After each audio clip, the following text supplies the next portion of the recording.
আপনারা সবাই জানেন যে আমার ছেলে ফারহান ফাইয়াজ সে ঢাকা রেসিডেন্সিয়াল কলেজের 2025 এইচএসসি বেস্ট ছিল।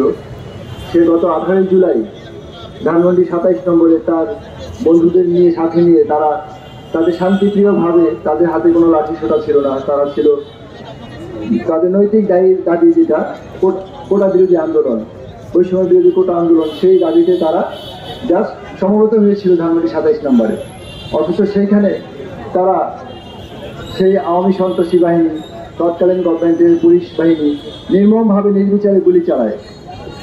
সেই গুলিতে গুলিবিদ্ধ হয়ে আমার একমাত্র ছেলে তখন নিহত হয়।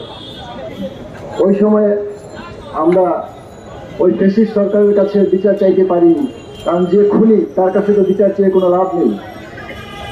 বা এখন যে এনজিও গভর্নমেন্ট এসেছে, আমরা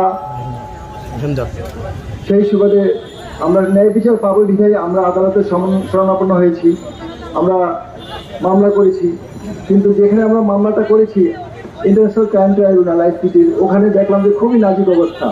ওখানে বিচারক নেই, ওনাদের অনেক প্রসিকিউটরই নেই, ইভেন কোনো সরঞ্জাম তো নেই। ওনাদের যেইভাবে ডিমে কালে ওনাদের ইনভেস্টিগেশন চলছে, আমরা সেই ক্ষেত্রে কিন্তু এখন খুবই সন্দিহান যে আমরা ন্যায় বিচার পাবো কিনা, বা কবে পাবো, বা এই বিচার দেখে যেতে পারছি কিনা।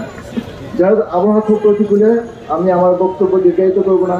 আমি আমার ছেলের জন্য আপনাদের কাছে দোয়া চাই, এবং আমি সে যেন সুস্থ বিচার পায়, আমরা যেন সেই সুস্থ বিচারটা দেখে যেতে পারি। আমি আপনাদের মাধ্যমে এই গভর্নমেন্টের কাছে এই আশাবাদ ব্যক্ত রেখে আমার বক্তব্য শেষ করতেছি। আসসালামু আলাইকুম।